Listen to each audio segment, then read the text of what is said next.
Kita berterima kasih kepada Tuhan atas kesempatan ini, walaupun banyak pengalaman di dunia ini yang kurang menyenangkan, khususnya pada saat ini. Nah, kita sudah mendengar tentang 7 meterai. Bagian pertama tentang meterai 4 meterai pertama. Sekarang kita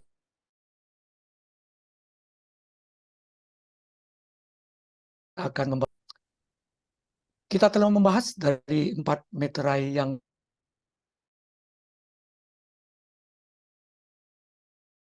diwakili oleh makhluk di bait suci surgawi yang mengundang semua orang untuk melihat apa yang diungkapkan oleh setiap meterai. Keempat penunggang kuda melambangkan 4 bentuk peperangan rohani, sebagaimana kita sudah bahas, yang melibatkan gereja Tuhan dalam pertikaian besar antara Kristus dan setan. Peperangan rohani, yang pertama, kebenaran oleh Kristus dan umatnya melawan kekuatan jahat, lalu mempertahankan doktrin dan standar gereja Tuhan, disambung dengan mempertahankan karakter dan kepemimpinan gereja Tuhan, dan yang keempat, mempertahankan umat gereja Tuhan. Nah, sekarang kita mencapai ke meterai yang kelima. Meterai kelima ini berkaitan dengan pembenaran para martir gereja. Meterai keenam berkaitan dengan persiapan gereja untuk kedatangan kedua Kristus di akhir zaman. Meterai ketujuh berkaitan dengan pembebasan dan pahala pada kedatangan kedua.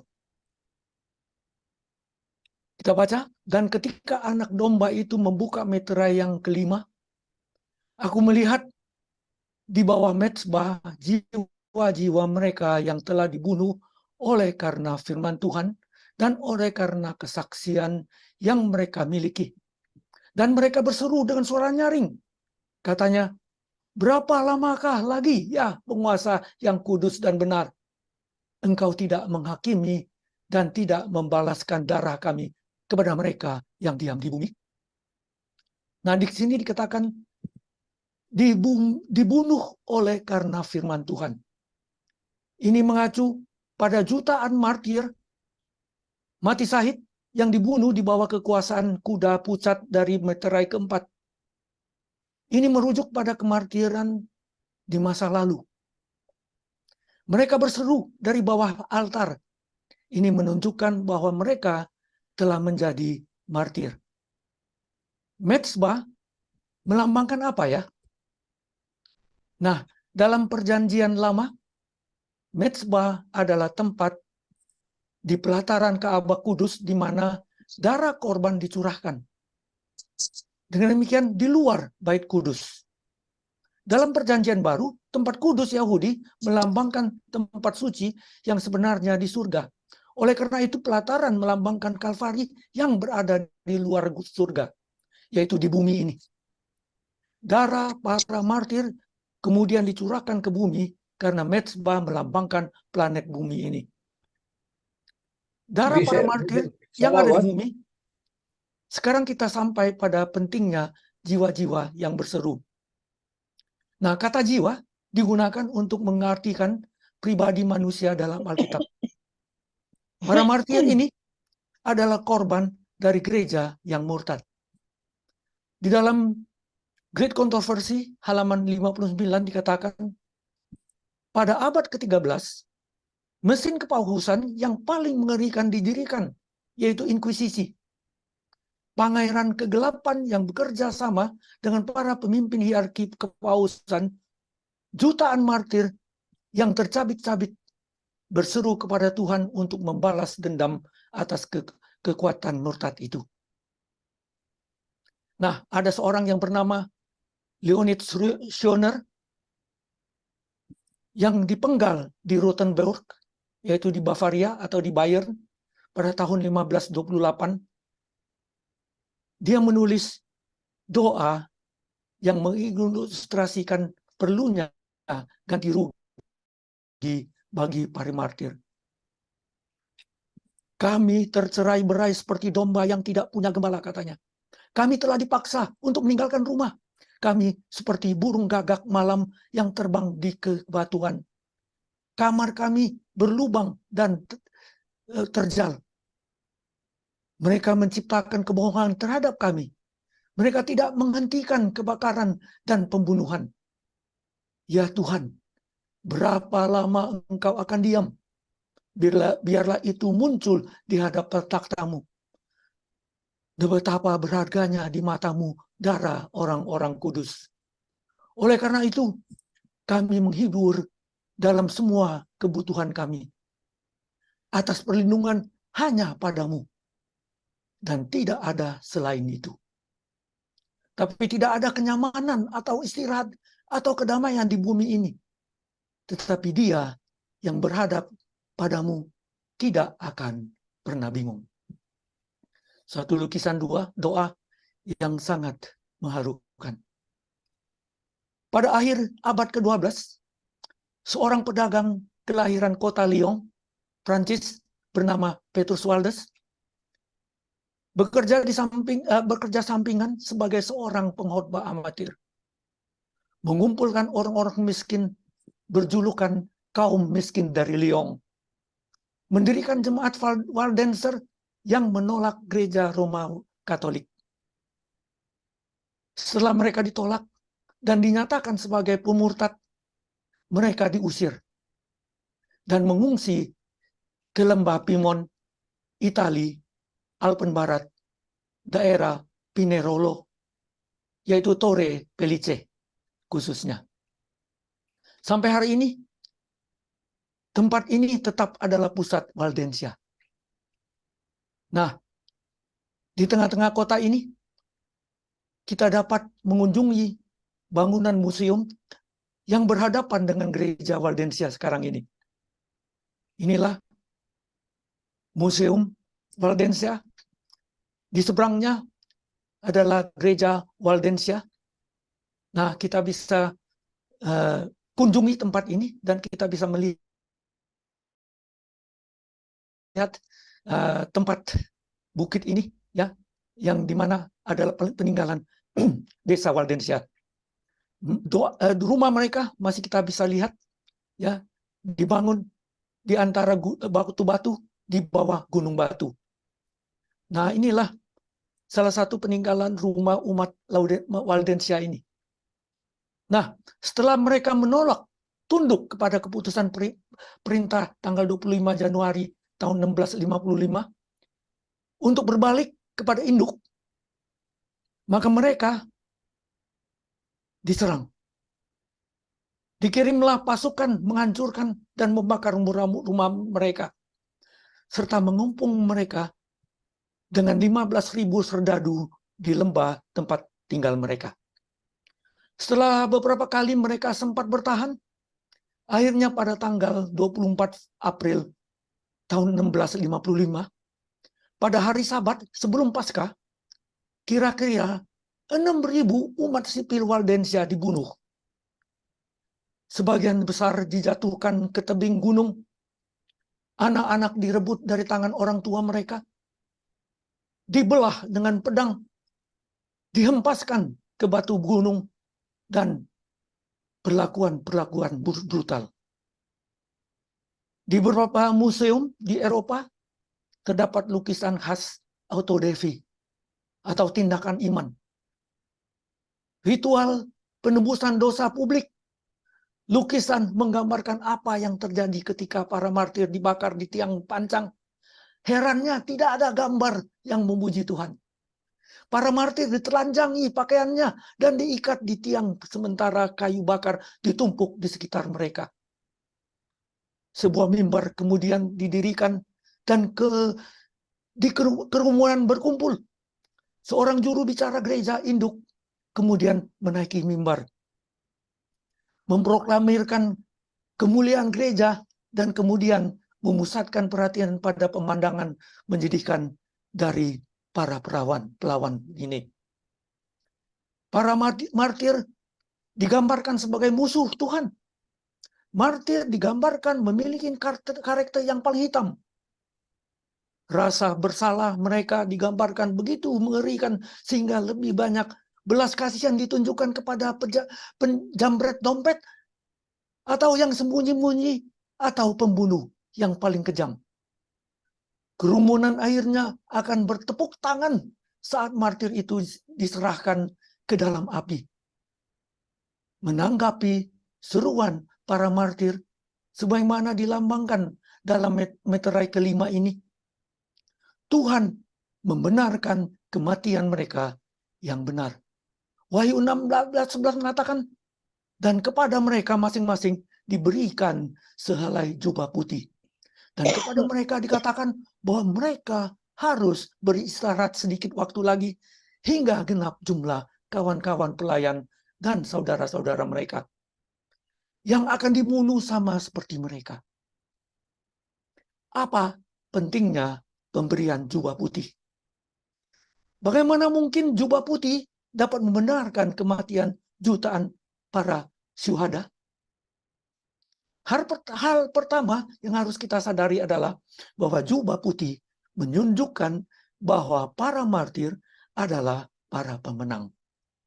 Ingat pekabaran kepada 7 jemaat Tuhan yang kita sudah bahas dalam Wahyu 3 ayat 5 mengatakan, barang siapa menang, ia akan dikenakan pakaian putih. Jubah putih juga melambangkan kebenaran orang-orang kudus. Wahyu 19 ayat 8 mengatakan, linen halus itu adalah perbuatan-perbuatan yang benar dari orang-orang kudus. Di bawah meterai kelima, mereka yang dicerca sebagai penjahat, orang murtad yang keji, sekarang terlihat sebagai orang suci yang benar dan saleh. Bagaimana kemudian mereka sekarang terlihat sebagai orang suci? Bagaimana mereka sekarang diakui sebagai orang benar gantinya terkutuk? Apa yang terjadi yang mengubah opini publik secara dramatis? Perubahan sikap itu disebabkan oleh reformasi Protestan. Bagaimana reformasi akhirnya mendapatkan akses ke Alkitab? Bagaimana reformasi mengubah opini dunia tentang para martir ini?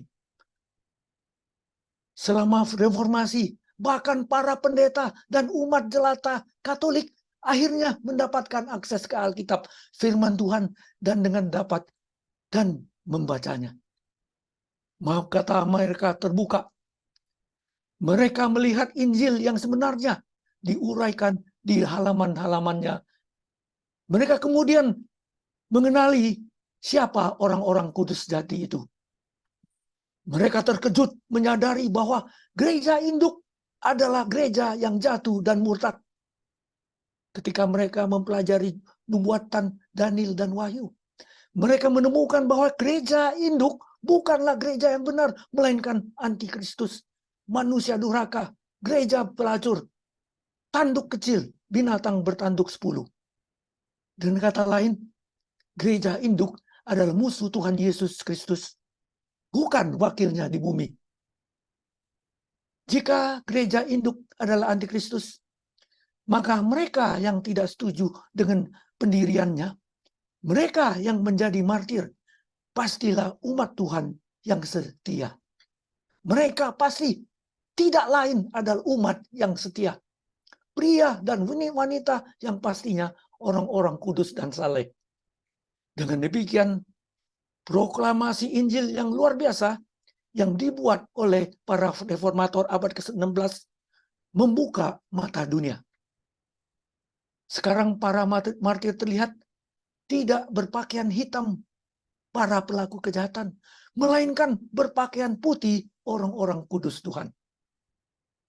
Orang-orang yang disebut bidat jahat ini sekarang diakui sebagai favorit surga. Ini adalah pembalikan opini publik yang spektakuler, yang sangat hebat. Meterai kelima melambangkan pengungkapan gereja murtad melalui reformasi Protestan yang agung. Hasilnya kebangunan rohani dan pemulihan datang ke gereja sejati. Kemudian, apa maksudnya dengan mereka harus beristirahat sedikit waktu lagi? Akankah ada kemartiran lebih lanjut sebelum kedatangan kedua? Pasti akan ada kesyahitan selama masa kesusahan yang akan datang ketika penyembahan binatang dan patungnya dipaksakan. Semua yang tidak menurut akan diancam dengan kematian. Gambaran dalam Wahyu 18 ayat 1-5, kita akan membahasnya kemudian. Menggambarkan seruan nyaring, the loud cry, seruan untuk keluar dari Babel. Dan penganiayaan berikutnya yang mencapai klimaks dalam keputusan kematian. Ini adalah pemandangan di mana kemartiran di masa depan akan terjadi, dan untuk itulah para martir di sini diperintahkan untuk menunggu. Mereka harus beristirahat sedikit waktu lagi.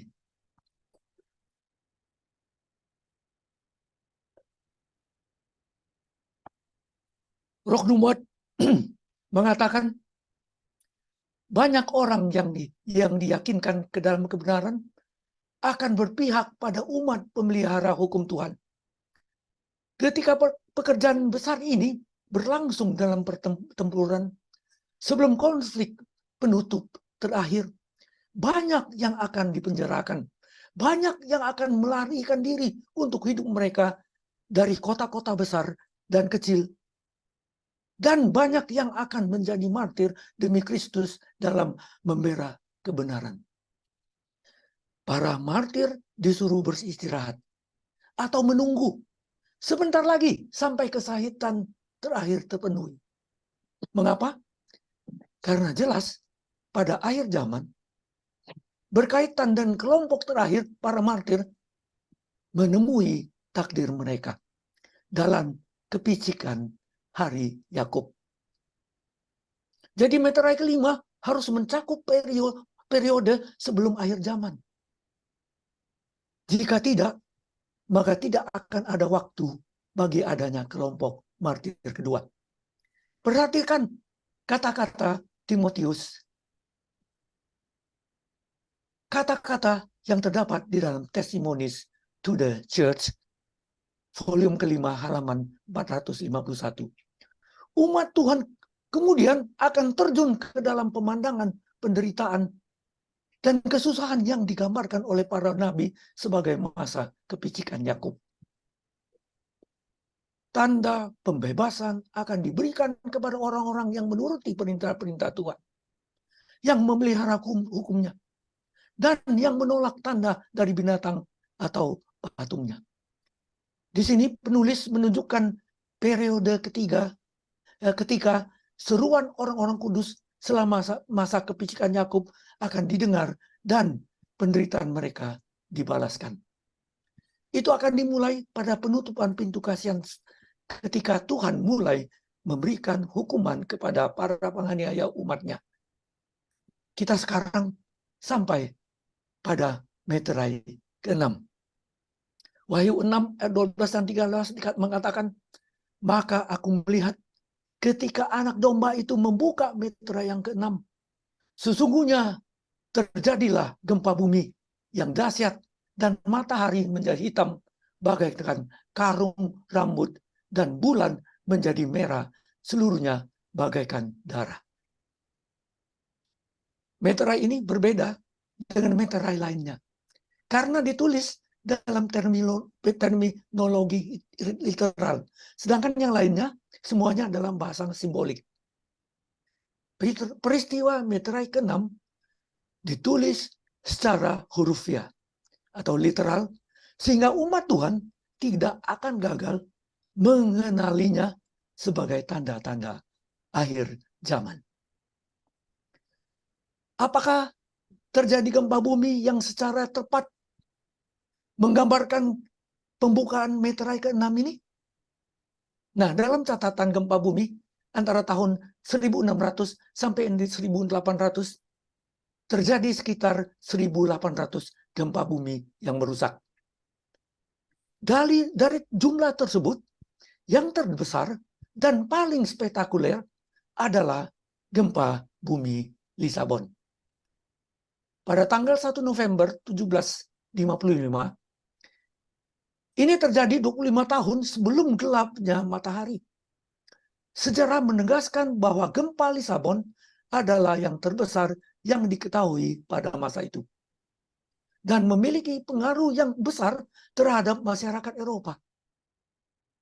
1 November 1755 ini adalah hari perayaan Katolik yang namanya All Saints Day, para orang kudus.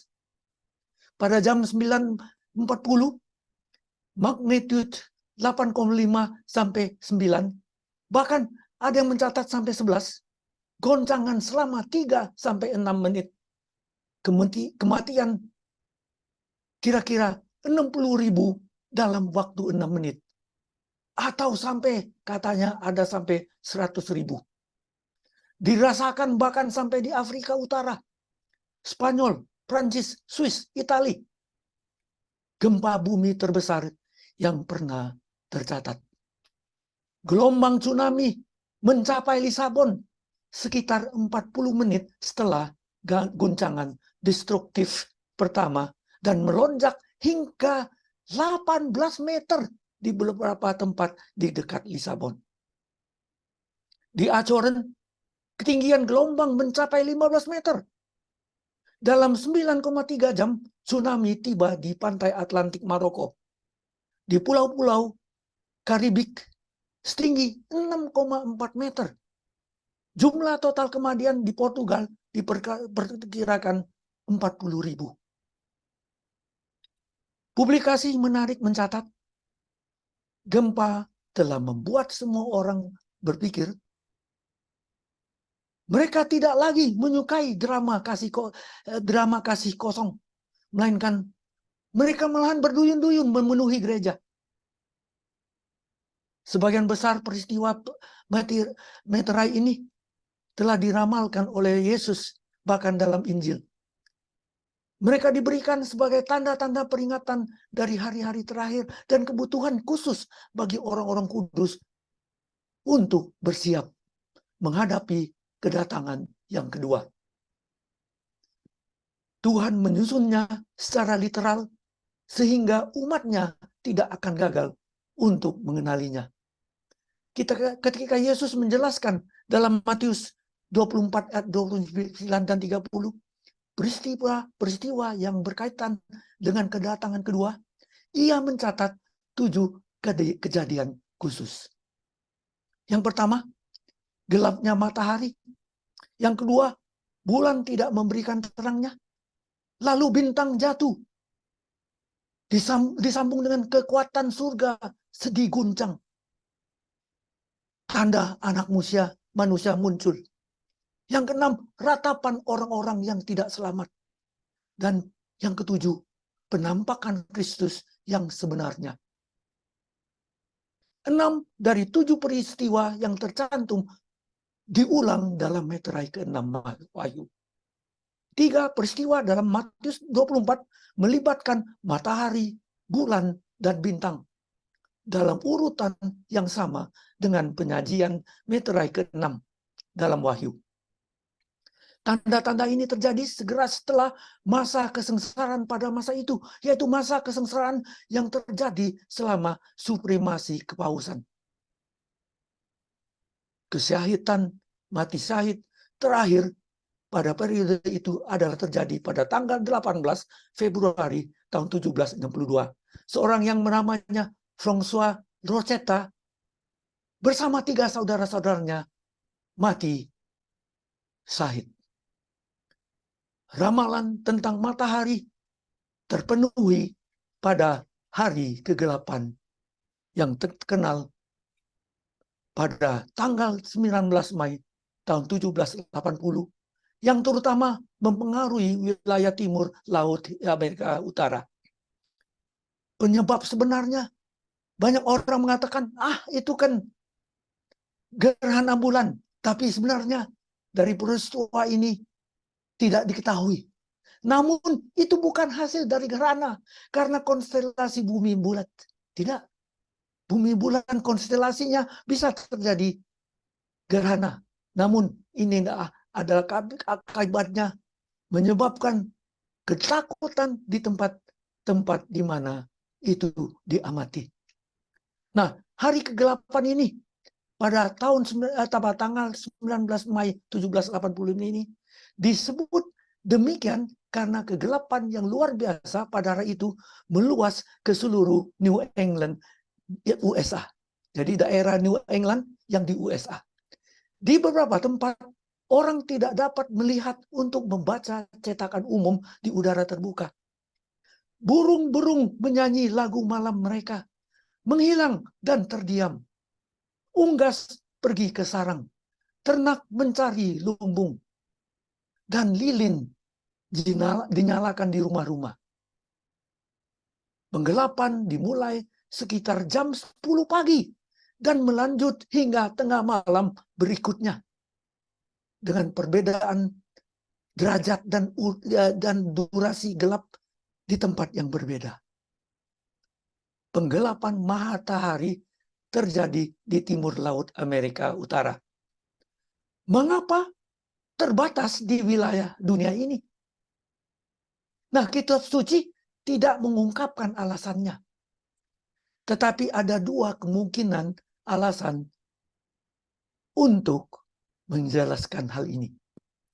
Pertama, gereja-gereja Kristen pada masa itu telah menjadi sangat duniawi dan mengabaikan kebenaran kedatangan kedua. Bersama dengan tanda-tanda yang telah disebut oleh Yesus. Ini terutama berlaku untuk gereja-gereja di Amerika. Ingat bahwa mereka tadinya adalah umat Tuhan yang dilarikan ke bumi yang bebas beragama. Roh Nubuat mengatakan tanda-tanda surgawi diberikan untuk membangunkan umat Kristiani khususnya di Amerika Utara. Alasan kedua adalah segera setelah itu di daerah di mana tanda-tanda langit ini muncul, kebangkitan minat yang luar biasa muncul dalam nubuatan Daniel dan Wahyu. Orang-orang Kristen telah mengawali peristiwa ini sebagai tanda-tanda yang diberikan oleh Yesus. Peringatan akan kedatangannya kembali. Pada malam yang sama, ketika bulan muncul, itu adalah bulan purnama.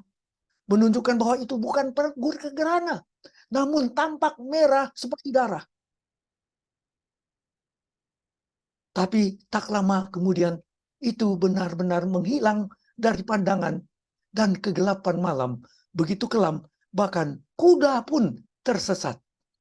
Dikatakan bahwa pada malam hari sangat gelap sehingga seseorang tidak dapat melihat tangannya ketika diangkat atau bahkan selembar kertas putih.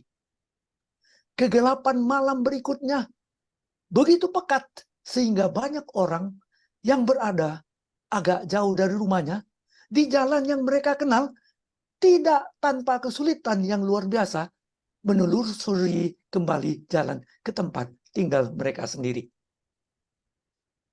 Peristiwa berikutnya yang tercatat terjadi di bawah materai ke-6 menyebabkan jatuhnya bintang-bintang.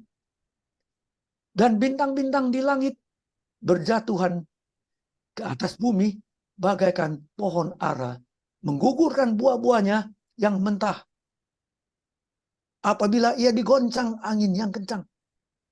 Ayat ini tidak mengacu kepada bintang, melainkan pada meteor yang kita kenal.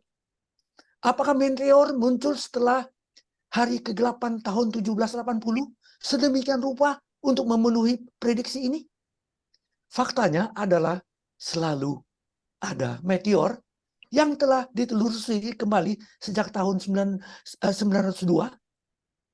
Namun kejatuhan paling spektakuler terjadi pada tanggal 12 November tahun 1833.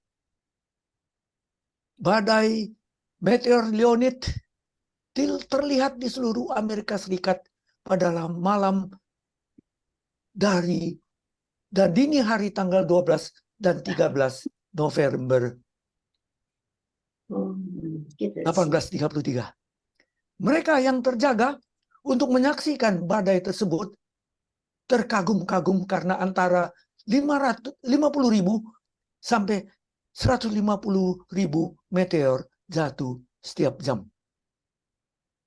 Dikatakan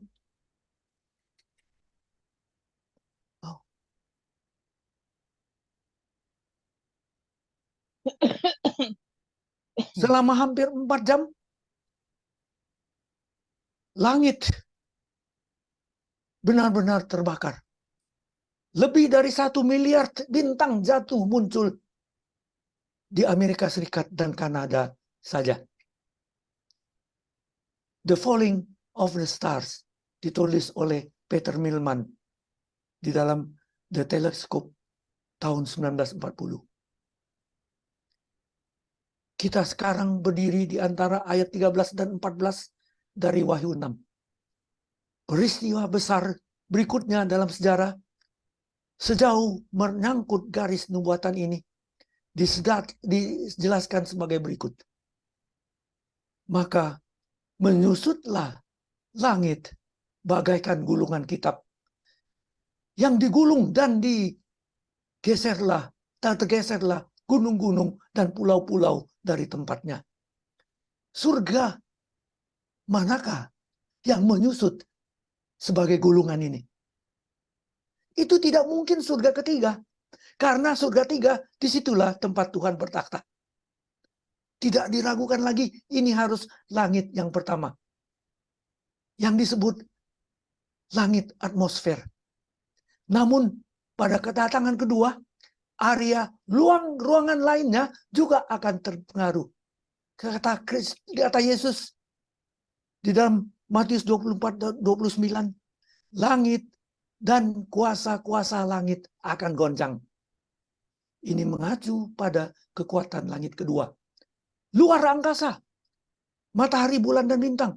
Langit pertama dan kedua akan terganggu ketika Kristus datang dalam kuasa dan kemuliaan, turun melalui ruang angkasa ke planet ini. Rasul Paulus menegaskan fakta ini dalam Ibrani 12 ayat 26. Aku akan menggoncang bukan hanya bumi saja, melainkan langit juga. Pada kedatangan kedua, tidak hanya sistem planet kita akan terganggu, melainkan planet kita sendiri tampaknya dapat terpengaruh rotasinya pada porosnya. Early Lightings, White menulis, kekuatan langit adalah matahari, bulan, dan bintang. Mereka memerintah di sorga. Kekuatan surga akan terguncang oleh suara Tuhan.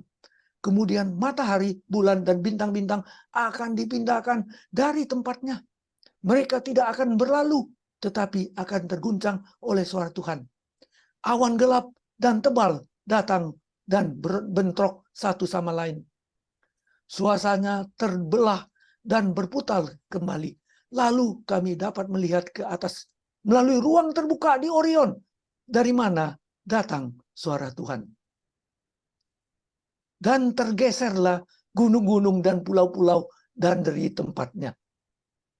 Ayat ini menggambarkan gempa bumi yang luar biasa yang menunjukkan kehancuran peradaban dunia.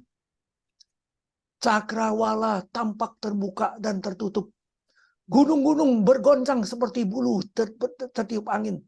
Dan batu-batu kasar berserakan di setiap sisi. Ada gemuruh seperti badai yang akan datang. Laut dicambuk menjadi kemarahan. Terdengar jeritan badai seperti suara setan dalam misi penghancuran. Seluruh bumi bergolak dan membengkak seperti gelombang laut. Permukaannya pecah, fondasinya tampaknya mulai runtuh, rantai gunung tenggelam, pulau-pulau berpenghuni menghilang, pelabuhan-pelabuhan yang telah menjadi seperti Sodom karena kejahatan ditelan oleh air yang marah. Kota-kota yang paling dibanggakan di bumi diruntuhkan. Istana-istana agung, tempat orang-orang besar dunia mencurahkan kekayaan mereka untuk memuliakan diri mereka sendiri, runtuh dan hancur di depan mata mereka.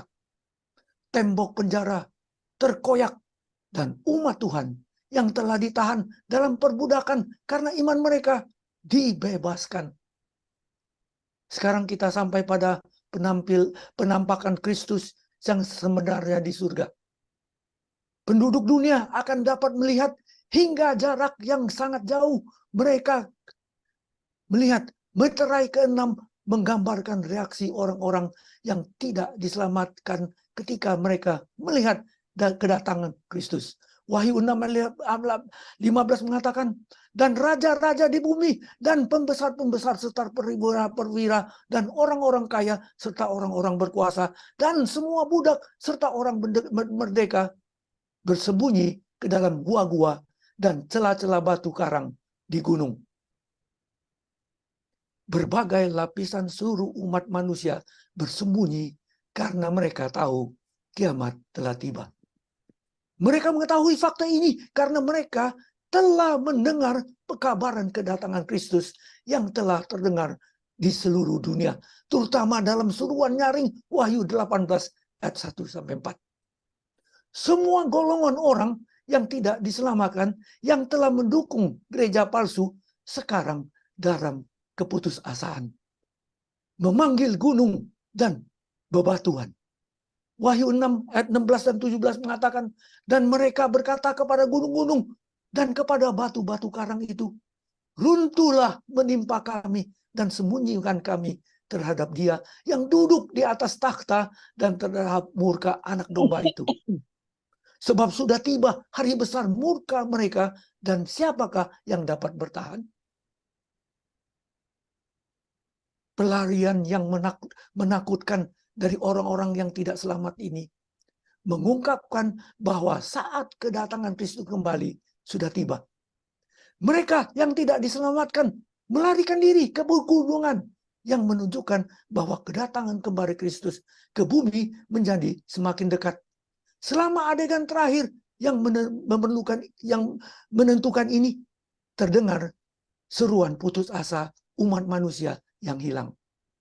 Mereka telah menolak Dia yang adalah batu karang zaman, dan sekarang berseru kepada gunung-gunung dan batu-batu untuk menyembunyikan mereka dari wajah Tuhan. Para pendukung gereja murtad telah berpaling dari kebenaran Kristus. Sekarang mereka berpaling dengan putus asa dari wajah Kristus. Ingat, Yesus katakan di dalam Lukas 20 ayat 18, barang siapa jatuh ke atas batu itu, ia akan hancur. Dan barang siapa ditimpa batu itu, ia akan remuk. Mereka telah menolak untuk jatuh ke atas batu karang batu penjuru itu. Dan dihancurkan dalam pertobatan. Karena mereka akan hancur kalau jatuh di atasnya, tetapi di dalam pertobatan. Sekarang mereka memohon agar batu karang itu jatuh ke atas mereka dan diremukkan di bawahnya. Mereka telah menyembunyikan diri dari keterang kebenaran Tuhan Kristus. Mereka telah menolak panggilan untuk membela Kristus. Sekarang mereka menangis dan berseru. Siapa yang dapat bertahan? Mereka gagal menerapkan darah anak domba untuk pengampunan, dan sekarang mereka mengalami murka anak domba. Mereka membenci hari keselamatan, dan sekarang mereka putus asa di hari besar murkanya. Pada jam ini, doa-doa yang tulus akan terdengar. Doa mayoritas mereka yang telah mengikuti praktik populer dunia hari ini, yang akan berdoa bebatuan, dan gunung. Yang kedua adalah doa minoritas dari umat sisa yang telah mengikuti anak domba dan menaati perintah-perintahnya.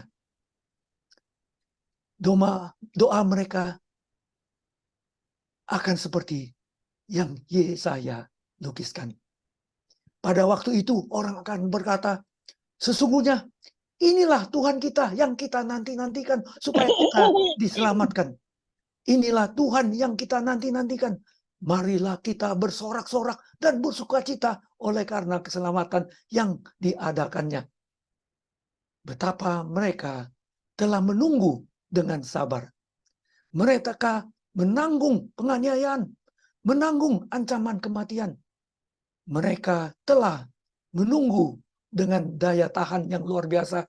Dan akhirnya juru selamat mereka muncul. Sungguh kelegaan yang tidak terkatakan akan menjadi milik mereka. Meterai kelima dibuka. Umat Tuhan yang sudah beristirahat, khususnya para syuhada, perlu bersabar sedikit lagi. Meterai 6 dibuka. Dunia terbongkar bolak-balik. Dan pada akhir meterai ke-6 ini, sebelum meterai ke-7 dibuka, pertanyaan mendesak, siapakah yang dapat bertahan?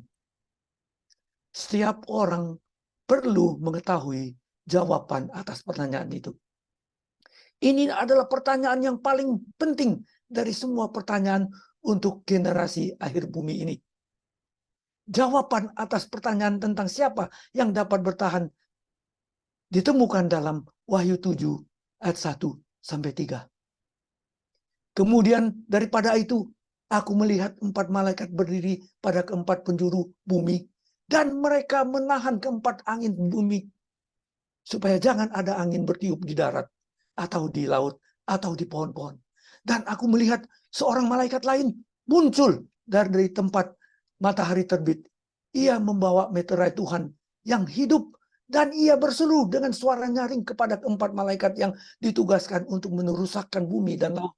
Katanya, janganlah merusak bumi atau laut atau pohon-pohon sebelum kami memeteraikan hamba-hamba Tuhan kami pada dahi mereka.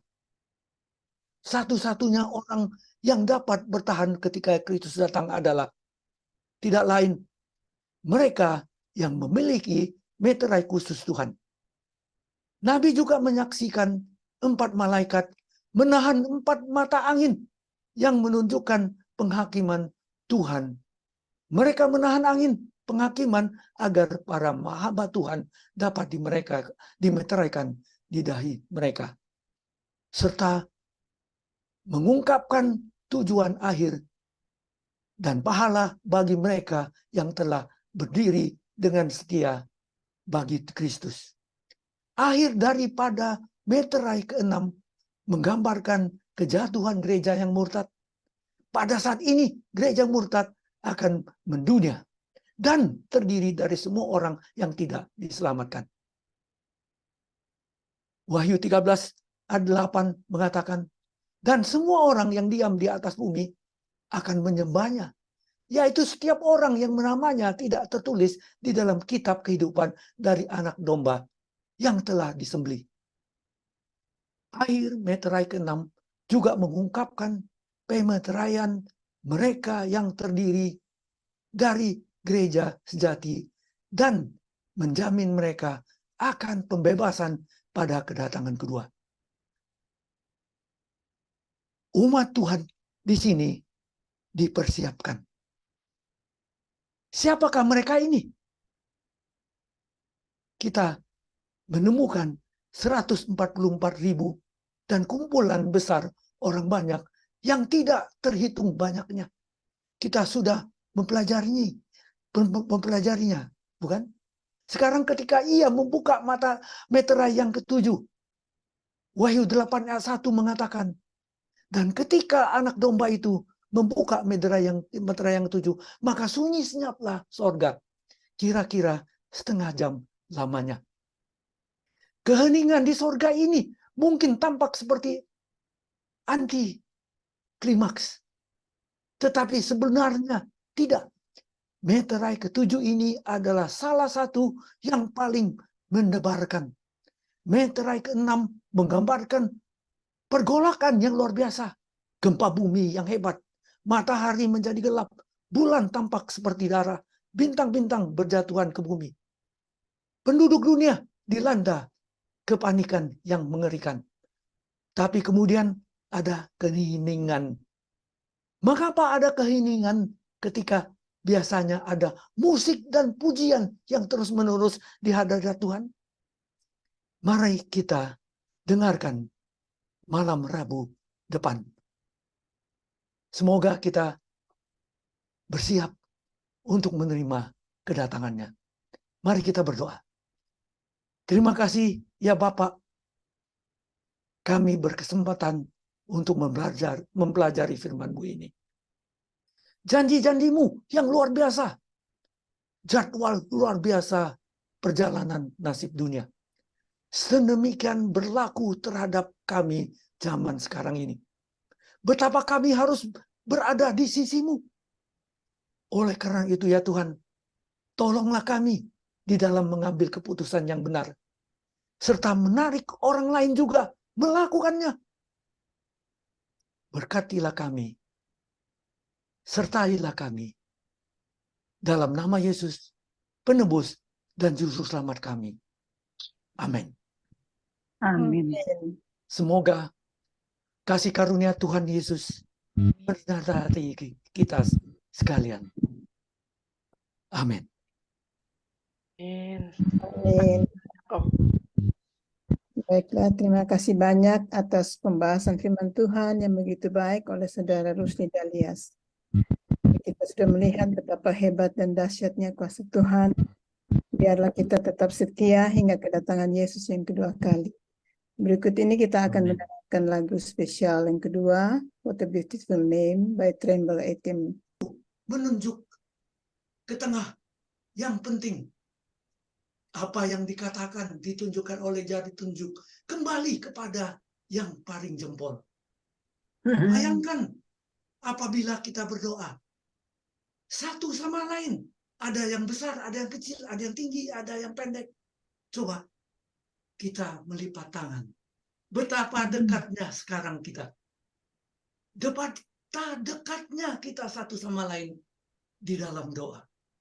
Amin. Amin. Saudaraku. Amin.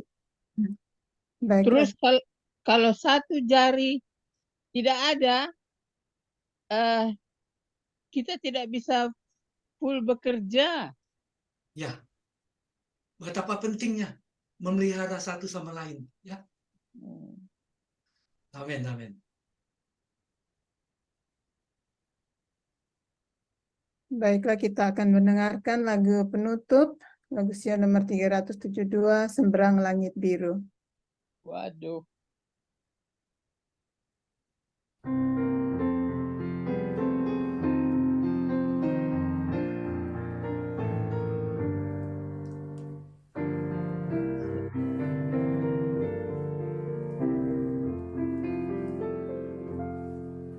Seberang langit biru adalah istana. Seberang langit biru, ku rindu ke sana dan lihat wajah Yesus yang penuh kasih. Seberang langit biru nanti. Somewhere beyond the blue, there's a mansion for me. Somewhere beyond the blue, I am longing to be. I see my Savior's face, I see my Savior's face. Somewhere beyond the blue, someday. Amin.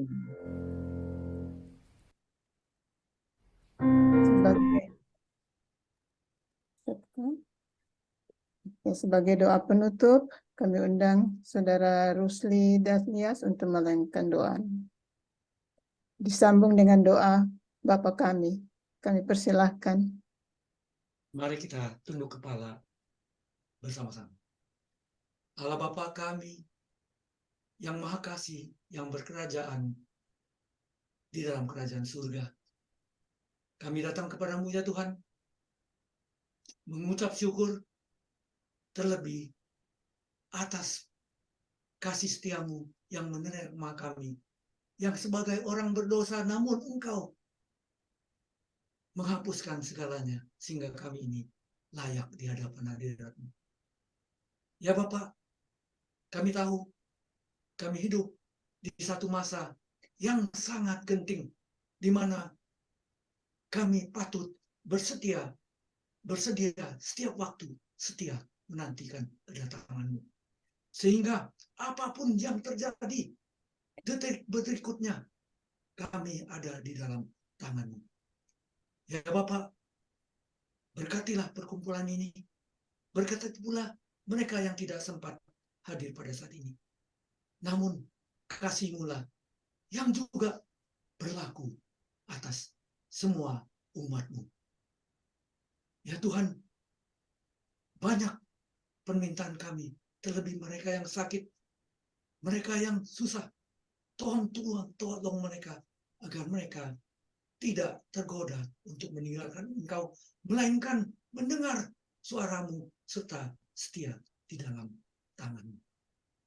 Sempurnakanlah doa kami ini ya Tuhan, sertailah kami sampai hari kedatangan-Mu kembali. Dalam nama Yesus yang adalah penebus dan juru selamat kami. Amin. Bapa kami Kami yang di surga, kuduskanlah dikuduskanlah nama-Mu. namamu. Datanglah Datanglah kerajaan-Mu. kerajaanmu. Jadilah Jadilah kehendak-Mu kehendak-Mu. Di surga dan di bumi. Berikanlah kami pada hari ini makanan kami kami yang cukupnya. dan Dan ampunilah kami ampunilah kami akan kesalahan kami, seperti kami seperti juga kami juga mengampuni orang mengampuni yang bersalah kepada kami. pada kami. Dan janganlah Jangan membawa membawa kami ke dalam pencobaan, tetapi melainkan lepaskanlah kami lepaskanlah kami daripada yang jahat. daripada yang jahat. Karena Engkaulah Karena yang Engkaulah mempunyai kerajaan dan kuasa dan kemuliaan sampai selama-lamanya. selama-lamanya. Amin. Amin. Amin. Baik, acara kita sudah selesai. Terima kasih atas kehadirannya dan terima kasih pada Saudara Rusli Dalias untuk pembahasan firman Tuhan. Saya serahkan kepada Suster Lika. Mungkin ada pengumuman.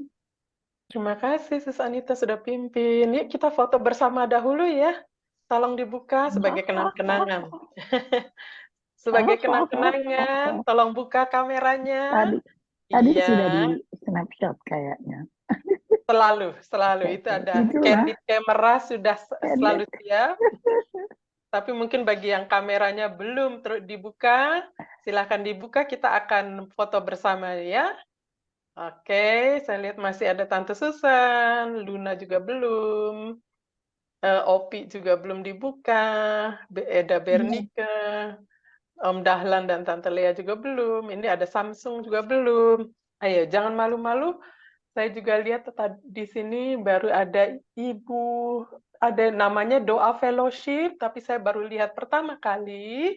Selamat bergabung bersama-sama dengan kami. Tuhan memberkati dimanapun kita semua berada. Ada Tante Betty. Oke, ya, semua sudah buka kameranya. Don't forget to smile. God loves you. Once again, Jesus loves you. Oke, thank you. Terima kasih. Terima Sus kasih Lika caranya, Om Lika cantik Dahlia. sekali foto di Aduh. belakangnya. Anak-anak Tuhan cantik-cantik dan ganteng-ganteng ya. Dan Lika ada dua. Oh Iya, iya, makanya. kembaran, Di belakangnya cantik sekali itu. kembaran. Paling intip itu. Terima kasih. Terima kasih semuanya. Terima Selamat kasih. siang. Tuhan berkati Ya, Ibu kami semua. pembahasan yang menarik, lebih menarik nih minggu depan nih, ya, Rabu depan. Amin. Tuhan memberkati. Om dan Tante Lian juga salam semuanya. Tante Kori suaranya nggak keluar. Makasih. Ada Tante suaranya. Femi. Ada suaranya. Ada suara. Oh, ada kedengaran Tante Lian. Oh, kedengeran. Kedengaran, Oh, kedengaran. Ini ada tamu kita, Betty, Sister Betty Pala dari Amerika. Iya, Tante Betty Pala tadi sudah kita sedikit Oke, sekilas menyapa. Juga ada Tante siapa ini? Doa fellowship cuma Iya, saya belum. tadi. Iya, masih ada Opung Masih. atau Tante, selamat bergabung. Sus Anita, terima kasih. Eda Berni, ke Tante Sarah dan Om Ruben, Sus Heske, salam juga. Santi, Ciuli, Tante Susan, Samsung. Sama-sama. Terima kasih semua yang sudah God bless bertugas. all. God bless God bless all. you all. Dan berkati. Sampai jumpa Vesper nanti. Iya. Bye-bye, Tante Femi. Dah. Dah, Betty. Hai juga Koni. Ini siapa ini? Bukannya Agnice? Yang mana?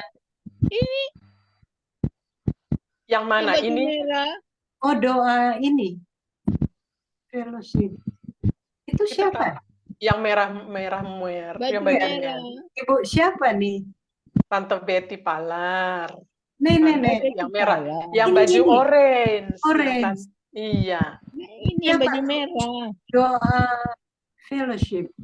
Doa fellowship. Iya. Kamu dari Ibu Dahlan kali.